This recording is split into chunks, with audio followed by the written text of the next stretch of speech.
Welcome to LDSBookReviews.com. My name is Ryan Daly, and today we are doing a favorite of mine, How to Win Friends and Influence People by Dale Carnegie.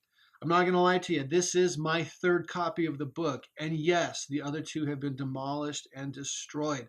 I'm giving this 5 stars, and I do believe that every member of the church should read it. I don't care about the title. I don't care how it sounds. It's fantastic and helps us learn and identify how to build relationships and build rapport with people and help us become better people as a result. So with that, let's get started. I was introduced to this book, funny enough, on my mission when I was 20 years old. And it was through an Ensign article that Elder Christensen wrote at the back about personal development. It was in one of those old Ensigns that they always keep there in the mission homes. And I remember just going through and reading through them and finding an article and him saying, now, I will say, I don't remember which Elder Christensen, because I swear there's been like 50 of them as general authorities.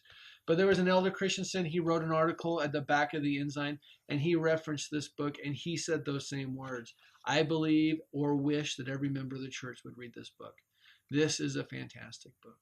Throughout the course of this, Dale Carnegie, we talked about Augmendino in another video, Dale Carnegie writes this in the early 30s. 1936, I think, is when he first published it, but he wrote it in the early 30s as a book to help teach at like the YMCA or a very public school, community school, to help people learn and develop themselves into becoming not just better salespeople, but better people in general, and to build relationships, rapport, and friendships, and how to influence people. And in this, he has very typical and general rules, okay? Very typical things that you read and you're like, well, of course. One of the rules is, oh, it spaces me, but it's my favorite. One of the rules is, there it is. A person's name is the sweetest words to them. And it reminds us that we should use people's names, call upon them and say, hey, Jill, and use their name specifically instead of just, hey, you. Small little tips like that are significant.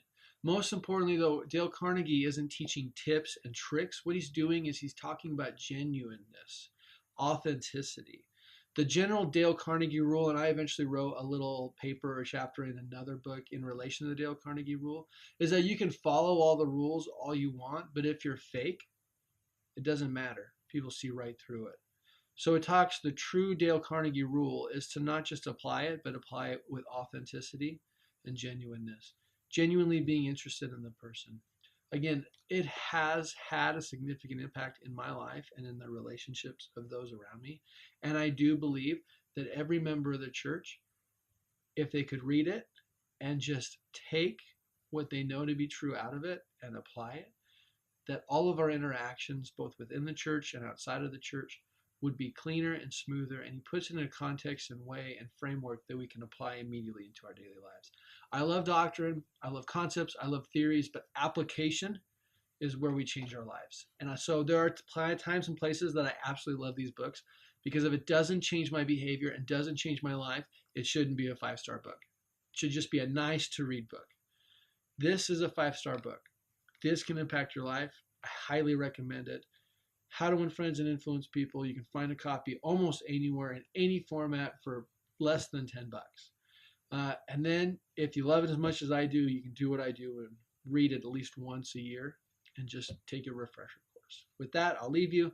If you enjoyed this and would like to see my other reviews, please follow me and see me at ldsbookreviews.com. Thank you.